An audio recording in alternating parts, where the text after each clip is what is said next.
Morning dear student. आज अपन पढ़ने वाले 12th की फिजिक्स के चैप्टर नंबर फर्स्ट के इलेक्ट्रोस्टैटिक में कूलाम का नियम। आज का लेक्चर अपन 3 लेक्चर पहले पढ़ चुके हैं, आज का लेक्चर है चौथे नंबर का। अब कूलाम के नियम से अपन स्टार्ट करते हैं। कूलाम एक साइंटिस्ट था जिसने बताया कि कोई दो स्थिर आवेश है, सपोज करें एक आवेश ये Q1, दूसरा आवेश Q2, ये कुछ दूरी पर स्थित है। इस पर कुछ आवेश होगा, इस पर कुछ आवेश होगा। तो इस दोनों आवेशों को देखा जाए, अगर ये आवेश एक ही प्रकृति के हो अर्थात सजातीय आवेश हो, तो इस पर क्या होगा? प्रतिकर्षण। अगर विपरीत प्रकृति के हो विजातीय आवेश तो क्या होगा? आकर्षण। अब आकर्षण का मतलब किसी न किसी बल के द्वारा आकर्षित होंगे। सपोज करें ये दोनों सजातीय आवेश है। कैसे हैं? सजातीय। तो इस पर ये आवेश इसको इस दिशा में रिपेल करेगा, ये आवेश इसको, ये इसको अपन मानेंगे F21 का अर्थात इस 2 आवेश पर एक के कारण लगने वाला बल, इसको अपन सदिश रूप देंगे। यहाँ पे अपन लिखेंगे F1 पर 2 के द्वारा लगने वाला बल। ये कब? और ये लगने वाला बल हमेशा दोनों आवेशों को मिलाने वाली लाइन पर ही लगता है। और ये जो लगने वाला बल है इसको अपन कहते हैं स्थिर विद्युत बल। तो कूलाम का नियम ये किन्हीं दो आवेशों के मध्य लगने वाला बल है। ये एक तरह से सार्वत्रिक नियम है, किसी भी दो आवेशों के अंदर लगा सकते हैं। तो कूलाम के अनुसार या कूलाम का नियम क्या होगा कि दो स्थिर आवेशों के मध्य, ये भी स्थिर है, ये भी स्थिर है, स्थिर आवेशों के मध्य लगने वाला स्थिर विद्युत आकर्षण या प्रतिकर्षण बल का मान इस दोनों आवेशों के परिमाण के, इसका Q1 इसका परिमाण के गुणनफल के समानुपातिक तथा इनके मध्य दूरी के वर्ग के। सपोज करें इसके मध्य दूरी कितनी है, मान लेते हैं ऐसा कैसा ये हो सकता है कि ये पॉजिटिव चार्ज और ये भी पॉजिटिव। दूसरा एक अपन लें प्लस का Q1 और माइनस का Q2। उस कंडीशन में ये भी R डिस्टेंस पे है तो ये इसको इस तरफ पर आरोपित करेगा और यहाँ पे ये भी अपने पास ये कौन सा होगा? स्थिर विद्युत आकर्षण बल। और ये क्या करेगा? स्थिर विद्युत प्रतिकर्षण बल। तो क्या कहना है कि कुछ दूरी पर स्थित विरामावस्था में दो आवेशों के मध्य लगने वाला स्थिर विद्युत बल या इसको अपन कूलाम बल भी कहते हैं, उसका मान दोनों आवेशों के परिमाण के गुणनफल के समानुपाती तथा उनके मध्य दूरी के वर्ग के व्युत्क्रमानुपाती होता है। ये जैसे सेम कर रहे हैं किसकी तरफ? आप 11th क्लास के अंदर पढ़ेंगे गुरुत्वाकर्षण।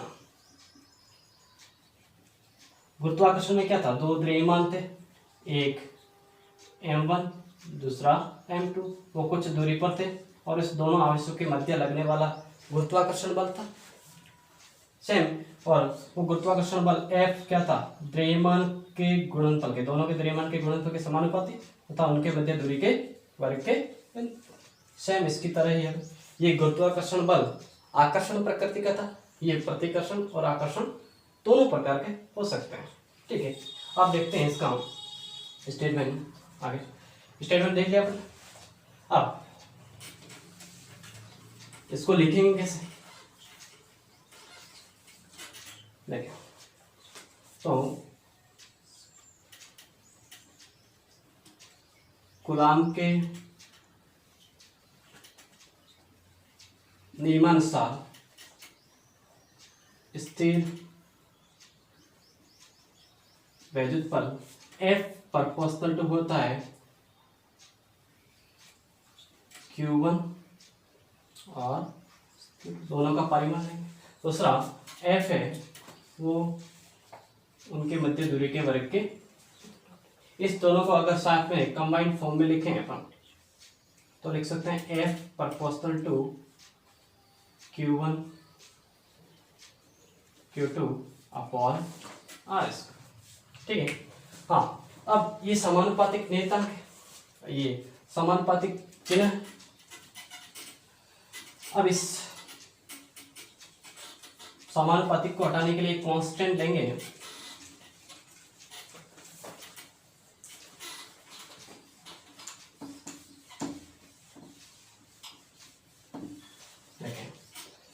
अब इसको हटाने के लिए मैंने एक कांस्टेंट और इसको मैं Q1 मोड को Q1 और Q2 लिखूंगा। ठीक, तो F बराबर एक कांस्टेंट ले लें के Q1 Q2 upon R square और इस K को अपन कहते हैं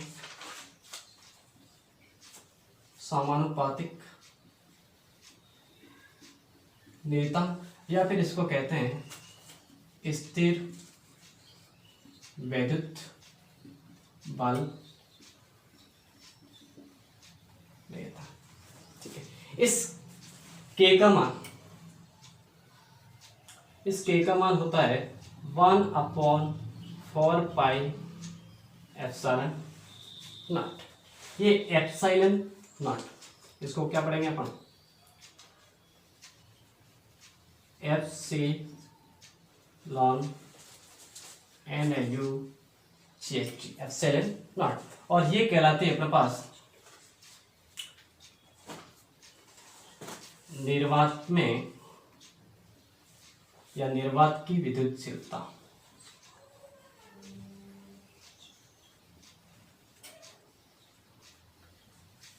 हवा या निर्वात की विद्युतशीलता। ठीक है। ये निर्वात की का मतलब क्या होगा, प्रत्येक मीडियम के लिए इस एप्सिलॉन नॉट का मान अलग अलग होगा। एप्सिलॉन का मान अलग, एप्सिलॉन का मान अलग है तो के का मान भी क्या होगा, अलग अलग होगा। इस हवा या निर्वात के लिए एप्सिलॉन नॉट की वैल्यू अपने पास होती है 8.854 इंटू 10⁻⁻12। इस अब तो के की वैल्यू कितनी होगी, तो मात्रकों की बाद में बात करते हैं अपन। तो के बराबर 4 इंटू पाई की वैल्यू 3.14 एप्सिलॉन नॉट पर रखेंगे 8.854 इंटू 10⁻⁻12। तो के की वैल्यू यहाँ से अपन को प्राप्त होती है 9 इंटू 10⁻9। ये मात्रक अपन बाद में देखेंगे, अभी देखते हैं के की वैल्यू कितनी आएगी 9 इंटू 10⁻9। कब, निर्वात के लिए, इसके लिए निर्वात के लिए बल नेता। अब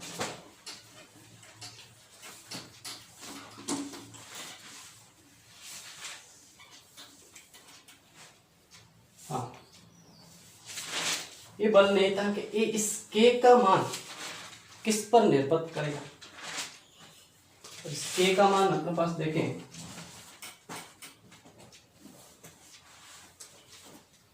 मान के मान की एक तो निर्भर करेगा पहले मात्रक अलग अलग होगा, दूसरा माध्यम पर, इस पर अब इसका मात्रक देखें, के मान का मात्रक देखें अपन और पास क्या आया F इक्वल टू, इसको लेके अपन कि Q1 Q2 upon R square या फिर के की जगह रखे अपन 1/4 pi epsilon naught Q1 Q2 upon R square. ठीक है।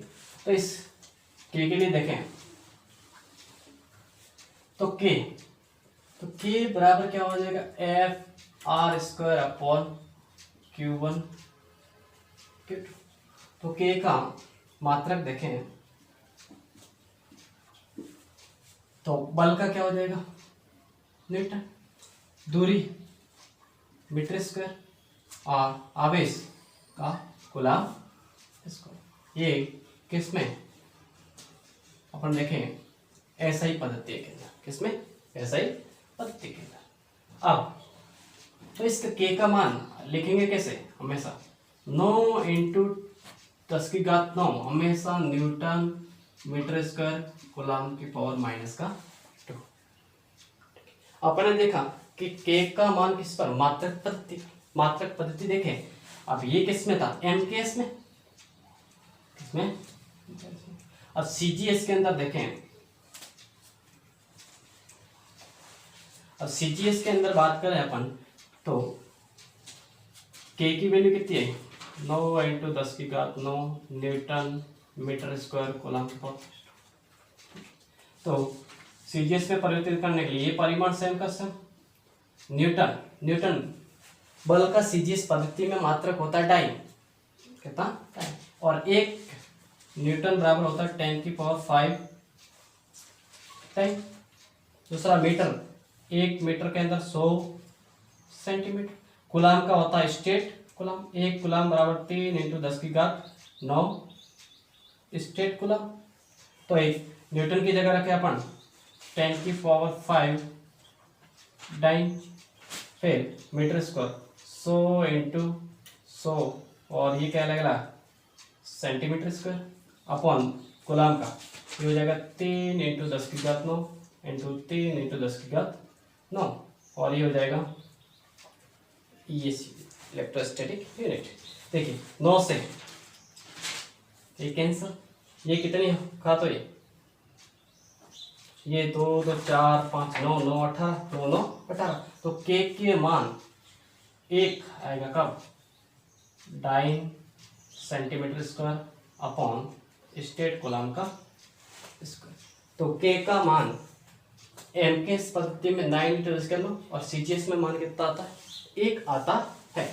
अब माध्यम पर किस प्रकार, माध्यम के लिए देखें, अपन इसको मिटा लिया जाए।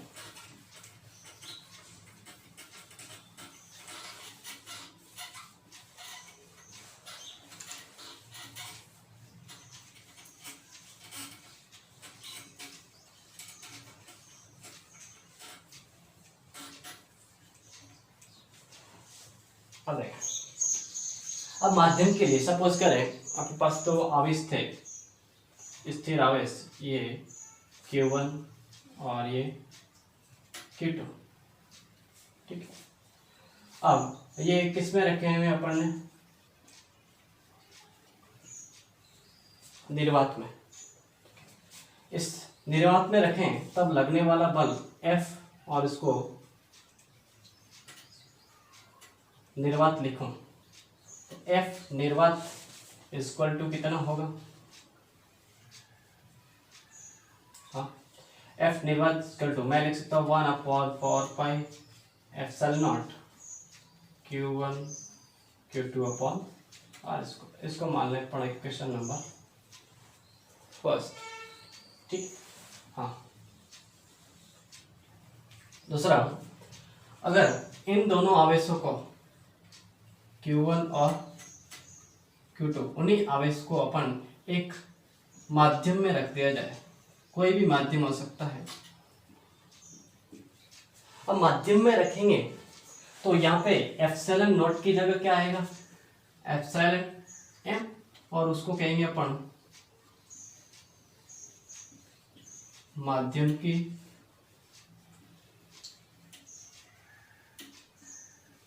विद्युतशीलता, ठीक है। तो इस एप्सिलॉन नॉट की जगह क्या आएगा, एप्सिलॉन f। तो f माध्यम बराबर हो जाएगा 1/4 एप्सिलॉन m और Q1 Q2 अपॉन R। इसको मान लेंगे प्रेडिक्टेशन नंबर 2। अब एप्सिलॉन m और एप्सिलॉन नॉट के अंदर क्या फर्क पड़ेगा, अब देखें इसके लिए इस इक्वेशन और इस इक्वेशन को दोनों को डिवाइड करें तो अपन लिख सकते हैं ऐसे इक्वेशन 1 डिवाइड बाय इक्वेशन 2। तो एफ निर्वात अपॉन एफ माध्यम बराबर हो जाएगा यहाँ पे 4 pi epsilon naught Q1 Q2 upon R square, और यहाँ पे हो जाएगा 1/4 pi epsilon naught Q1 Q2 upon R square. ठीक है। हाँ, अब Q1 Q2 Q1 are square cancel, 4 pi से 4 पाई कैंसिल, देन एफ निर्वात अपॉन एफ माध्यम बराबर हो जाएगा ये एप्सिलॉन ऊपर epsilon M upon epsilon naught, epsilon naught. अब इसको आगे देखें,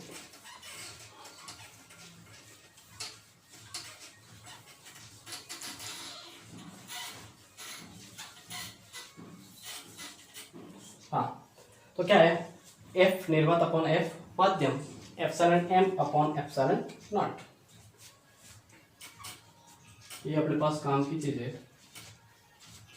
एफ निर्वात अपॉन एफ, या इसको अपन लिख सकते हैं ऐसे F naught upon F M, और उसका मान किस पे, epsilon M upon epsilon naught. दोनों विद्युतशीलताओं के अनुपात के बराबर होता है। ठीक है। और इसी चीज को अपन कहते हैं एप्सिलॉन आर। एप्सिलॉन आर क्या होता है, इसको अपन कहते हैं सापेक्ष विद्युतशीलता, या फिर इसको अपन कहते हैं परावैद्युतांक।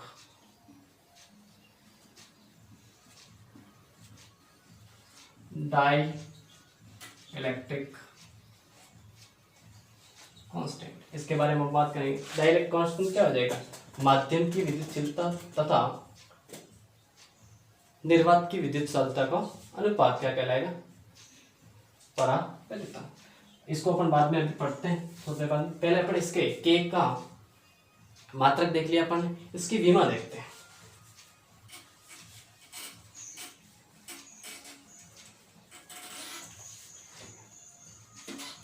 के की विमा एप्सिलॉन नॉट के, हाँ, और बस के का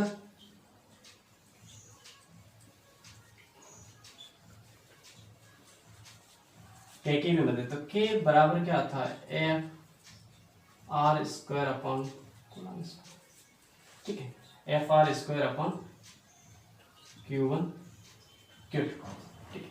क्यों आवेश है, आवेश की क्या होती है अपन ने देख चुके हैं, आवेश की होती है A1 T1, बल्कि F बराबर M1 L1 T-2 और दूरी की L1। इसका मान रखेंगे यहाँ पे, तो K बराबर क्या हो जाएगा, M1 L1 T-2, दूसरा R का तो ये हो जाएगा L1 की पावर, और ये A1 T1 का स्क्वायर, तो कितनी हो जाएगी, के बराबर ये एम तो एक ही है, ये हो जाएगी M1। एल की वैल्यू कितनी है, एल स्क्वायर एल, ठीक है, M1 एल क्यूब, टी कितने हो जाएंगे, टी माइनस 4, दो ऊपर चले जाएंगे, और ए माइनस का 2, ये अपने पास के की विमा। तो एप्सिलॉन नॉट की क्या होगी, एप्सिलॉन की विद्युतशीलता की, विद्युतशीलता पूछ सकता है आपको कि के बराबर होता है 1/4 पाई एप्सिलॉन नॉट।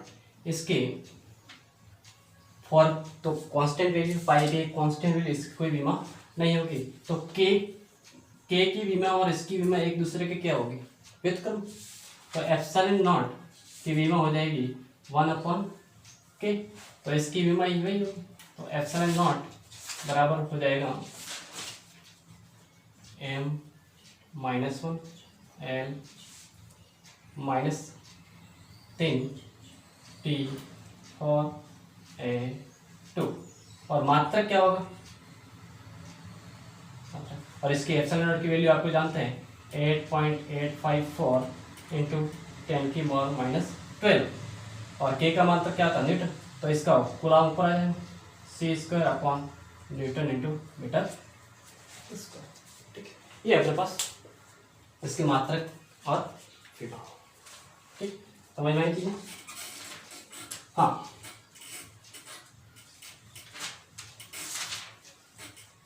अब बल के बारे में और भी बात करते हैं। इस दोनों आवेशों के मध्य लगने वाला जो बल है वो उसकी डायरेक्शन क्या होगी, जैसे Q1 और ये Q1 और Q2, इस पर लगने वाला बल होगा वो इस दोनों को मिलाने वाली क्रिया रेखा के अनुदिश लगने वाला बल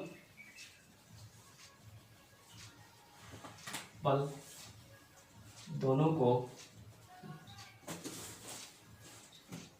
मिलाने वाली क्रिया रेखा के अनुदिश होता है।